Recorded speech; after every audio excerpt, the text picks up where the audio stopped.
Hello दोस्तों, welcome to PW only IAS. Date है आज की 26 अप्रैल 2023 एंड आप सभी का स्वागत है आज के एडिटोरियल डिस्कशन में।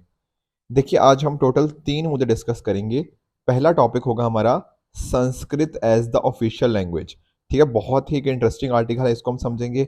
दूसरा हम देखेंगे राइट टू लिटिगेट के बारे में, थोड़ा एनजीओस का इसमें हम डिस्कशन करेंगे। और तीसरा हमारा टॉपिक होगा विद रिगार्ड्स टू फर्टिलाइजर्स, कैसे उनका एक्सेसिव यूजेज की वजह से हमारी जो सॉइल की फर्टिलिटी है उसके ऊपर नेगेटिव इम्पैक्ट आ रहा है।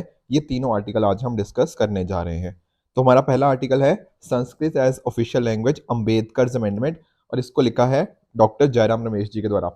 ये आप जानते हो इंडियन नेशनल कांग्रेस के काफ़ी फेमस पॉलिटिशियन हैं, तो इसको आप जीएस पेपर 2 के इस पर्टिकुलर कॉम्पोनेंट के साथ रिलेट कर सकते हो।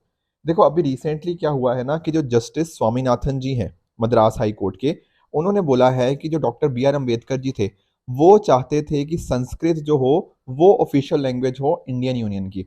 अभी आप जानते हो, ठीक है ना। तो ये एक काफी कंट्रोवर्शियल रिमार्क है। अब ऐसा है कि ये ऐसा किसी ने पहली बार नहीं बोला, ठीक है। जैसे जो जस्टिस स्वामीनाथन जी कह रहे हैं, ऐसा नहीं है कि ये पहले व्यक्ति हैं, नहीं। इससे पहले आप जानते हो हमारे जो चीफ जस्टिस हुआ करते थे एस ए बोबड़े जी, उन्होंने भी ये चीज बोली थी कि अंबेडकर जी क्या चाहते थे कि संस्कृत ऑफिशियल लैंग्वेज होनी चाहिए।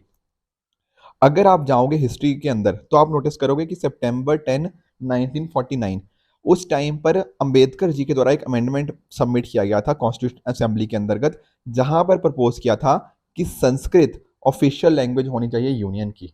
तो इसका मतलब क्या है? इसका मतलब ये हुआ ना कि जो शरद अरविंद बोबड़े जी कह रहे हैं या फिर जो स्वामीनाथन जी जो जस्टिस हैं वो कह रहे हैं वो ठीक है, ठीक है, बट नहीं। ऐसा यहाँ पर राइटर ने इस चीज को गलत प्रूव करने की कोशिश करी है। मैं समझाऊंगा कैसे।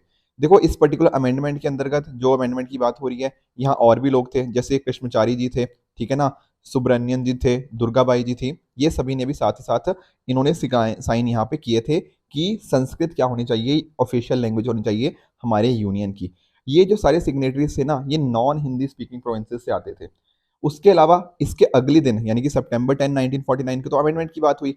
उसके अगले दिन यानी कि अगर सितंबर 11 की आप न्यूज़पेपर उठा के देखोगे ना, तो ये बात उनसे जब कहीं ना कहीं पूछा गया तो doctor B R Ambedkar ji ने बात करी कि संस्कृत में क्या गलत है, ठीक है ना। तो कहने का पॉइंट यही है कि जस्टिस बोबड़े और जो जस्टिस स्वामीनाथन जी कह रहे हैं शायद उनमें कुछ सच्चाई है, पर यहीं पर ना राइटर यहाँ पे डिसएग्री कर जाते हैं। कैसे? देखो, इन्होंने यहाँ पे बात करी है 2 बुक्स की, और ये 2 बुक्स बहुत ज्यादा फेमस है। आप सभी ने ग्रैनविल ऑस्टिन का नाम तो सुना ही होगा, ठीक है। उनकी बुक है the Indian constitution corner stone of a nation, और साथ ही साथ बी शिवा राव, इनकी बुक आती है the framing of India constitution. जो लोग देखो थोड़ा लीगल बैकग्राउंड से होंगे ना, आई एम वेरी श्योर उन सभी को इन बुक्स के बारे में पता होगा। ये बहुत ही बड़ी बुक्स है। अब देखो, जब हम बात करते हैं ग्रैनविल ऑस्टिन की, तो इन्होंने दरअसल में स्टडी किया है डॉक्टर राजेंद्र प्रसाद के जो कलेक्शन थे उसको, एंड साथ ही साथ आप सभी ने बी एन राव जी का नाम सुना होगा ना, जो कॉन्स्टिट्यूशनल एडवाइजर थे। उनके ब्रदर थे बी शिवा राव जी, तो उन्होंने एक तरह से इन सभी चीज़ों को प्रिपेयर किया, उनको डॉक्यूमेंट्स के हिसाब से स्टडी किया कि क्या क्या चीज़ें हुई थी। उस हिसाब से इनको हमें आंसर्स देखने को मिलते हैं। तो अगर हम बी शिवा राव जी की बात करते हैं, इन्होंने अपनी बुक के अंदर लिखा है कि बी आर अम्बेडकर सोचते थे कि जो हिंदुस्तानी होनी चाहिए ना, वो लैंग्वेज होनी चाहिए यूनियन और द स्टेट्स की। अब आप लोग सोच रहे होंगे सर हिंदुस्तानी क्या है? देखो, हिंदुस्तानी जो आम भाषा है ना उसकी अक्सर बात करते हैं, चाहे आप इंडिया की बात कर लो या पाकिस्तान की बात कर लो, यहाँ पर ये लैंग्वेज बोली जाती है। दरअसल में कुछ तरह से ना आप इसको हिंदी और साथ ही साथ उर्दू का भी कुछ हद तक कॉम्बिनेशन भी आप यहाँ पर कह सकते हो। साथ में और भी लैंग्वेजेस आ जाती हैं इसके अंदर, बट प्राइमरीली ये 2 लैंग्वेजेस हमें यहाँ पे देखने को मिलती हैं, ठीक है। अब नोटिस कीजिए, जो बी एन राव जी का वर्किंग ड्राफ्ट था उसमें भी हिंदुस्तानी को यूज किया गया था। पर फिर क्या हुआ, ड्राफ्टिंग कमेटी ने ना एक इंपॉर्टेंट चेंज किया, और साथ ही साथ कांग्रेस के जो पार्टी थी, जो कि एक इंपॉर्टेंट पार्टी रही है उस टाइम के ऊपर, उन्होंने भी इस टर्म को यूज किया, हिंदी को यूज किया, ठीक है। Getting the point. तो कहने का पॉइंट हुआ है कि अकॉर्डिंगली डिबेट्स वगैरह के अंदर भी हमें देखने को मिलता है कि हिंदी को ही ज्यादा बात करी गई। उसके अलावा अगर आप बात करें इंडियन नेशनल कांग्रेस पार्टी की, तो इनके बीच में भी जो डिस्कशन हुई ना, वहां पर भी बहुत गहमा गहमी हुई, आपस में काफी वाद विवाद यहाँ पे हुआ। कैसे? देखो, कुछ लोग थे जो चाहते थे कि नहीं हिंदी ही होनी चाहिए, जैसे फॉर एग्जांपल पुरुषोत्तम दास टंडन जी, गोविंद दास हो गया, रघुवीर हो गया, इन्होंने बात करी नहीं हिंदी ही होनी चाहिए। ऑन द अदर हैंड कुछ ऐसे थे जो हिंदी हार्टलैंड से बाहर थे, कहने का मतलब हिंदी स्पीकिंग एरिया से जो बाहर के थे, उन्होंने कहा कि नहीं हिंदी हमारे ऊपर इम्पोज नहीं होनी चाहिए। अब इस पर्टिकुलर कैटेगरी के ना सेकंड कैटेगरी के अंदर जवाहरलाल नेहरू जी भी थे, सरदार पटेल जी भी थे, आजाद भी थे, ठीक है ना, तो श्याम प्रसाद मुखर्जी भी। इन्होंने क्या बात करी? इन्होंने बात करी यूनिटी एंड डाइवर्सिटी की। देखो इन्होंने बात करी कि ठीक है, हमें ऐसा नहीं करना चाहिए कि जबरदस्ती किसी चीज को किसी के ऊपर थोपना नहीं चाहिए। जैसे फॉर एग्जाम्पल शंकर राव दियो जी ने क्या बोला कि मैं भारतीय हूं, पर मेरी जो लैंग्वेज है ना वो मराठी है।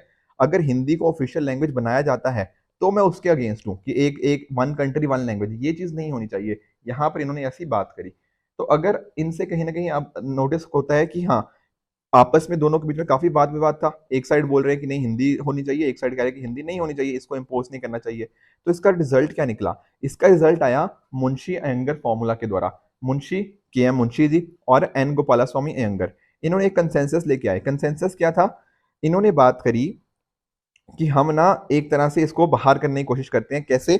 इन्होंने अपने ना स्पॉन्सर्स लेकर आए कि हम एक तरह से फॉर्मूला बनाएंगे जहां पर दोनों चीजों को हम साथ में लेके चलेंगे।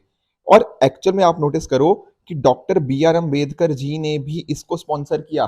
ठीक है, कहने का पॉइंट क्या है इसका? कहने का पॉइंट ये है कि जो बात कर रहे हैं शरद अरविंद बोबड़े जी या जो जस्टिस स्वामीनाथन बात कर रहे हैं, ये बिल्कुल ही बिल्कुल गलत है। कैसे गलत है? क्योंकि देखो, अगर डॉक्टर बी आर अम्बेडकर इस चीज के फेवर में ना होते, मुंशी अयंगर फॉर्मूला के बीच में ना होते, इसके फेवर में ना होते, तो वो उसको स्पॉन्सर करते ही ना। और एक्चुअल में doctor B R Ambedkar ji ने इसको स्पॉन्सर किया। ये क्या शो करता है? ये इसके फेवर में थे। अब सर ये फॉर्मूला क्या है? ये फॉर्मूला यही है कि भारत देश की जो मतलब बेसिकली हमारी यूनियन की ऑफिशियल लैंग्वेज क्या होगी? Hindi in the Devanagari script. पर यहाँ पर जो यूजेज होगा वो इंटरनेशनल न्यूमरल्स का होगा। ठीक है ना? तो अगर doctor B R Ambedkar ji ने इसको स्पॉन्सर किया, ये क्लियरली शो करता है कि जो अभी बात कर रहे हैं हमारे जस्टिस, दोनों के दोनों जस्टिस बात कर रहे हैं, वो गलत बात कर रहे हैं। Doctor B R Ambedkar ji ने बात ये नहीं कही है कि संस्कृत लैंग्वेज होनी चाहिए। उनका यही मत था कि हिंदी ही यहाँ पर ऑफिशियल लैंग्वेज होनी चाहिए। इसके साथ ही साथ आप देख सकते हो इस मुंशी अयंगर फॉर्मूला के बाद साथ में ये भी हुआ कि इंग्लिश को भी हम यूज करेंगे 15 साल के लिए, और बाद में पार्लियामेंट इसको और एक्सटेंड भी कर सकती है। आप सभी ने लैंग्वेज के रिगार्डिंग डिबेट तो डेफिनेटली सुनी ही होगी। ठीक है ना? तो यहाँ पर इस तरह से हमने क्या इंश्योर करी कि कहीं ना कहीं हम हिंदी को भी एनरिच करते रहेंगे, हिंदुस्तानी एक्सप्रेशंस को और यूज करेंगे, संस्कृत के भी कुछ वर्ड्स हम हिंदी में और यूज करेंगे, और डिफरेंट डिफरेंट इंडियन लैंग्वेजेस के भी वर्ड्स यूज करेंगे। तो इस तरह से हिंदी को एनरिच करने की बात करी गई थी। सिमिलरली ग्रैनविन ऑस्टन ने भी इसी तरह से इस चीज को बात करी है। ठीक है, तो इस तरह से अगर आप नोटिस करोगे तो यहाँ पर राइटर का पॉइंट यही था। राइटर का पॉइंट बेसिकली ये है कि डॉक्टर बी आर अम्बेडकर जी भी इस बात के फेवर में ही थे कि एक तरह से हिंदी ही हमारी ऑफिशियल लैंग्वेज यहाँ पर होनी चाहिए। बाकी साथ ही साथ हमें जैसे जैसे था कि इंग्लिश को भी साथ में यूज करो, तो उसी के फेवर में थे। Getting the point? Doctor B R Ambedkar ji ने ऐसा कोई अमेंडमेंट मूव नहीं किया था। ऐसा यहाँ पर जो डॉक्टर जयराम रमेश जी, जिन्होंने कहीं ना कहीं ये आर्टिकल लिखा है, उनका ऐसा मानना है कि जो उन्होंने हिस्ट्री को अच्छे से समझा है उस हिसाब से ये चीज नहीं हुई है। इनका स्पॉन्सर करना मुंशी अयंगर फॉर्मूला को ये क्लियरली शो करता है कि ये उसी पर्टिकुलर फॉर्मूला के फेवर में थे। Getting the point? तो आई होप आपको ये डिबेट समझ आ गई होगी, क्या ये डिबेट चल रही थी। चलते हैं हमारे दूसरे टॉपिक की तरफ, that is the right to litigate. और इसको आप जीएस पेपर 3 के इस पर्टिकुलर कंपोनेंट के साथ रिलेट कर सकते हो। देखो, एक बहुत ही फेमस पर्सन है ऋत्विक दत्ता जी, और इनकी ना एक ऑर्गेनाइजेशन है लाइफ। लाइफ क्या है?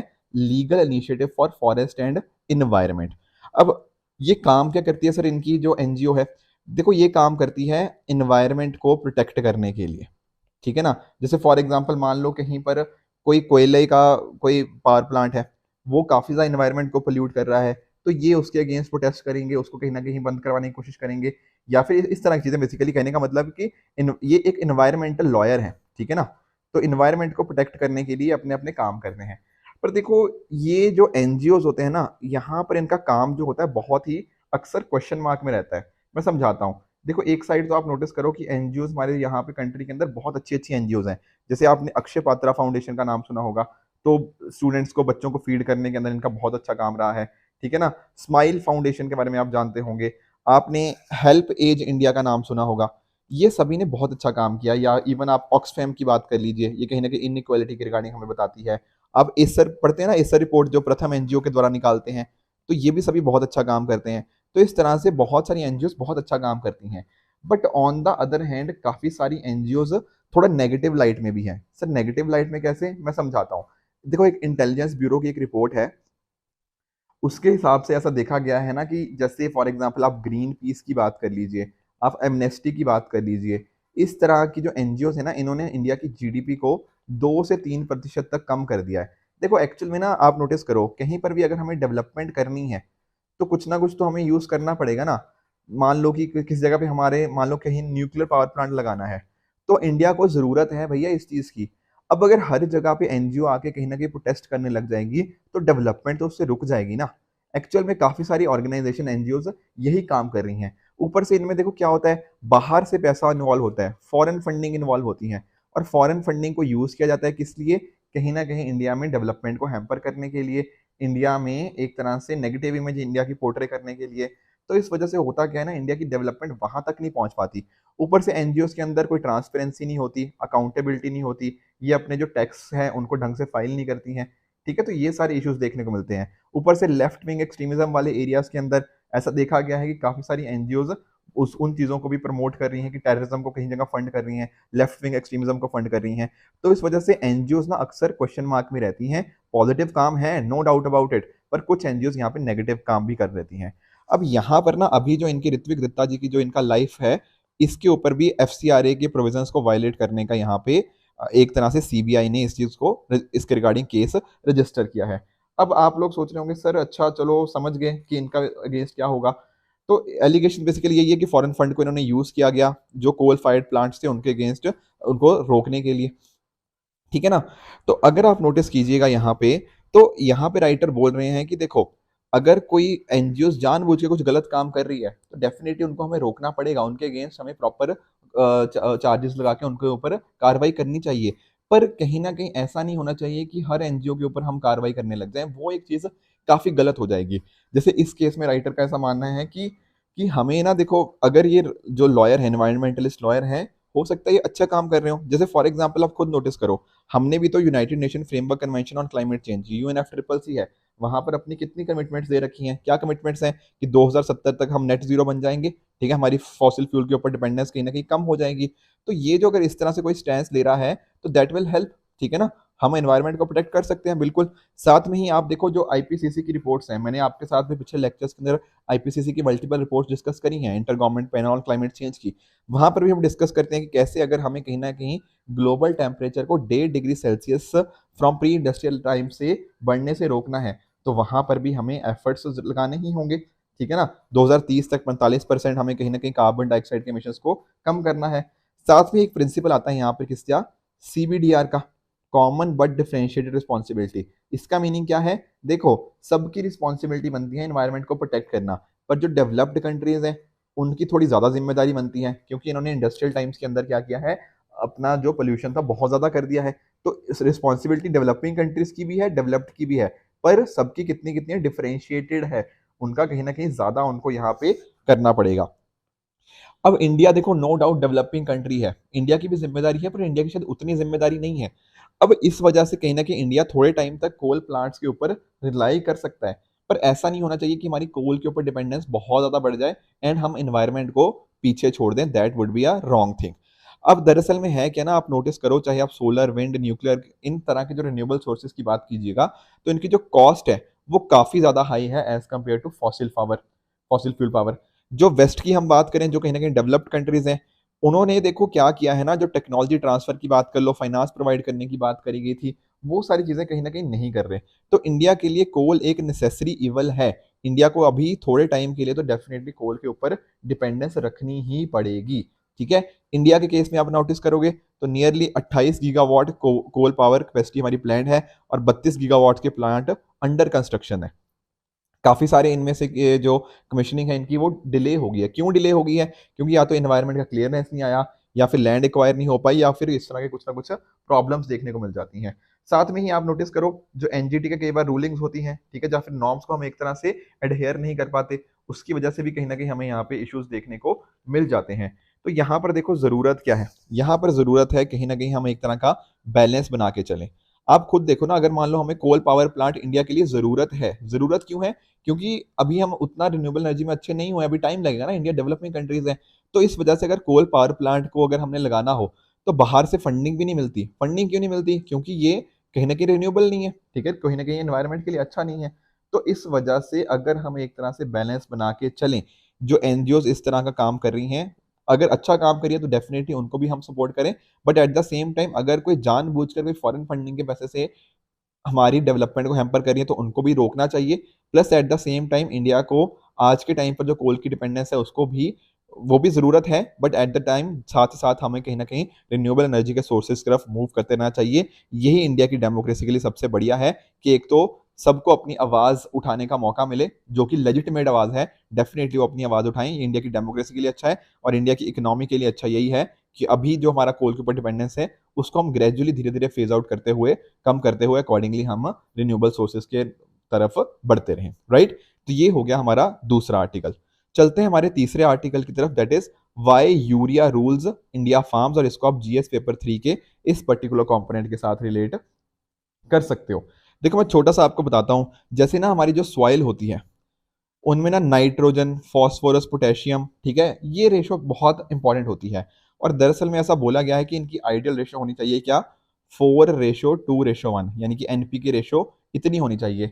पर हम लोग कहीं ना कहीं नाइट्रोजन स्पेशली यूरिया का इतना ज़्यादा यूज़ करते हैं कि ये रेशो कहीं अप्रोक्सीमेटली 7:2.5:1 इसके आसपास पहुंच गई है। देखो किसी जगह पे ना आपको ये नंबर 3 भी देखने को मिल जाएगा, किसी जगह ये 8 भी देखने को मिल जाएगा, वो सभी ठीक है। कहने का देखो पॉइंट सिंपल ये है, पॉइंट ये है कि अगर 1 यूनिट हमारे पास पोटेशियम है तो उसके कॉरस्पॉन्डिंग हमारे पास 4 यूनिट नाइट्रोजन होना चाहिए।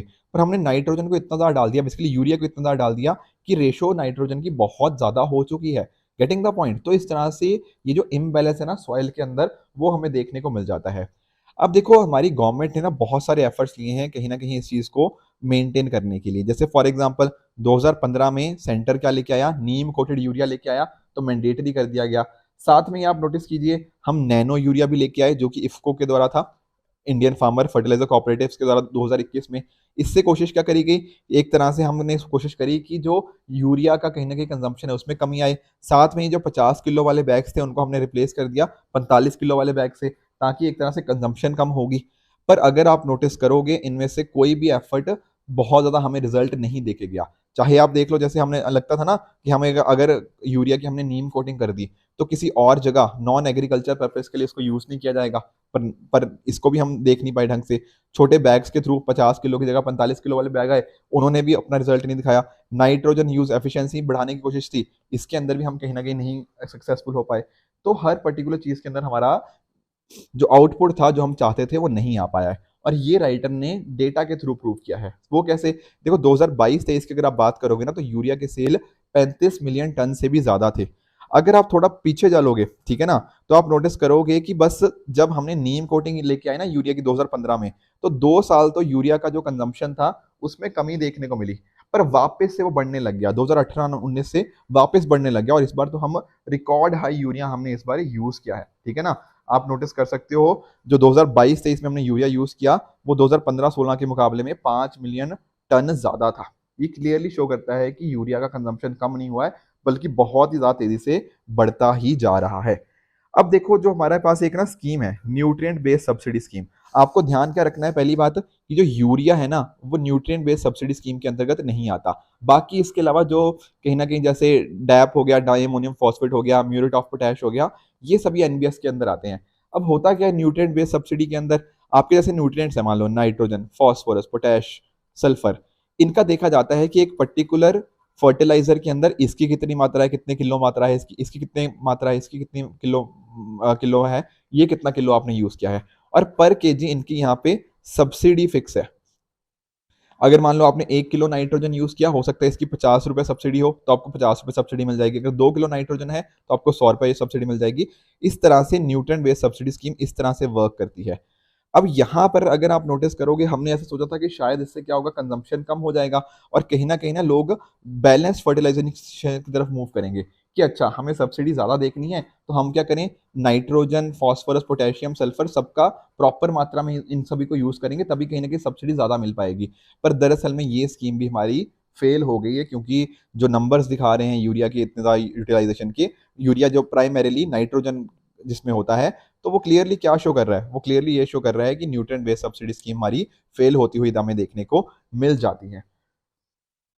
इसके साथ में आप नोटिस करो, ठीक है ना, ये तो चलो हमने देख लिया। इसके साथ में अगर आप नोटिस करोगे कि एक तरह का इम्बैलेंस हो चुका है, ठीक है ना। अब एक इसके पीछे का कारण ये भी है कि जो एमआरपी है, ठीक है ना, वो बहुत ही कम इंक्रीज हुआ है यूरिया का, सिर्फ 16% इंक्रीज हुआ है जब से हमने पिछले कुछ सालों के अंदर, तो काफी कम यूरिया इंक्रीज हुआ है। तो यूरिया के अगर प्राइसेस बहुत ही धीरे धीरे इंक्रीज हुए हैं तो ये भी एक रीजन बना है कि किसान यूरिया को ही ज्यादातर यूज कर लेते हैं। ठीक है, डैप जो डाइमोनियम फॉस्फेट था उसके ऊपर भी हम प्राइस कंट्रोल लेकर आए हैं, 27,000 पर टन से ज्यादा चार्ज नहीं कर सकती, तो इसको भी हमने कोशिश करी है कहीं ना कहीं की ज्यादा यूटिलाइजेशन ना हो। ठीक है ना, तो बट फिर भी दोनों के दोनों फर्टिलाइजर्स की जो सेल्स है वो धीरे धीरे बढ़ती ही जा रही हैं।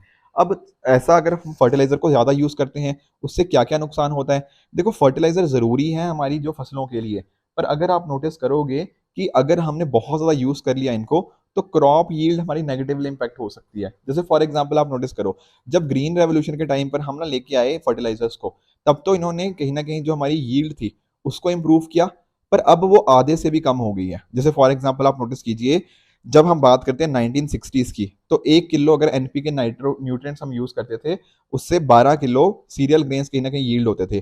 पर अब क्या है, 2010 के अंदर, मतलब पिछले डिकेड के अंदर ये 5 kg से भी कम हो चुका है।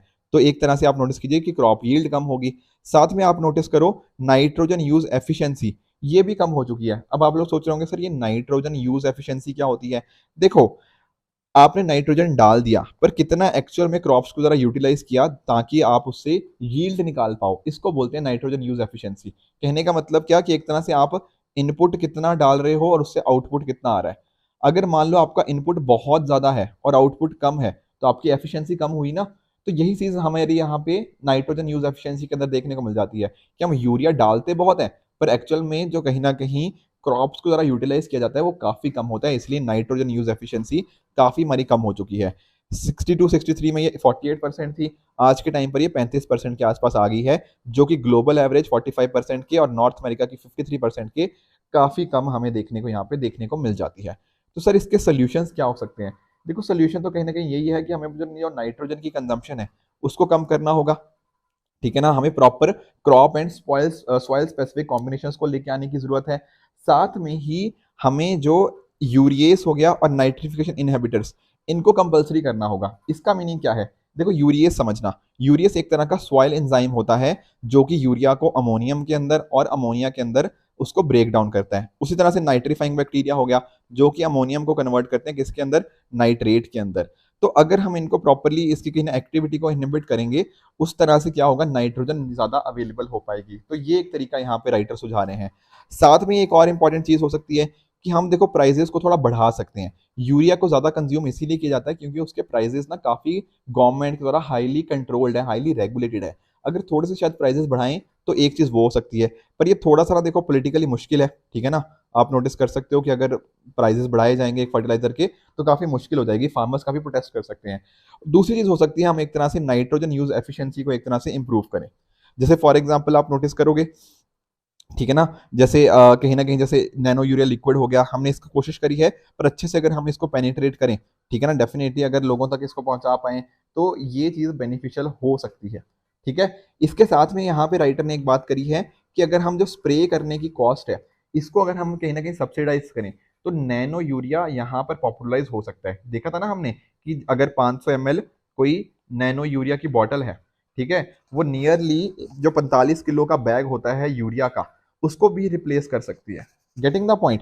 तो अगर हमने ये बॉटल यूज करने लग गए जो नैनो यूरिया वाली है और साथ साथ जो स्प्रे करने की कॉस्ट है अगर उसको हमने सब्सिडाइज कर लिया तो नैनो यूरिया को हम प्रमोट कर सकते हैं। उससे क्या होगा, नाइट्रोजन यूज एफिशिएंसी हमारी इंप्रूव हो जाएगी एंड कहीं ना कहीं जो इल इफेक्ट्स हमें देखने को मिलते हैं by excessive use of fertilizers उनको भी हम यहाँ पर रोक पाएंगे एंड अकॉर्डिंगली हमारी क्रॉप यील्ड काफी इंप्रूव हो पाएगी। आई बात समझ में। तो ये कुछ सजेशंस थे जो यहाँ पे राइटर के द्वारा दिए गए हैं। तो आई होप आपको तीनों के तीनों आर्टिकल, चाहे आप फर्टिलाइजर्स की बात कर लीजिए, जो लिटिगेशन की बात कर लीजिए जहां पर हमने एनजीओस के बारे में समझा, एंड लास्टली जो हमने संस्कृत एज ऑफिशियल लैंग्वेज को हमने समझने की कोशिश करी, आई होप ये सारे आर्टिकल्स आपको बहुत अच्छे से समझ आए होंगे। इसी तरह से आप भी अपने एंड पे हार्ड वर्क करते रहिए। आई होप आपको ये लेक्चर बहुत अच्छे से समझ आया होगा। This it for this video. Keep working hard. Goodbye and good luck.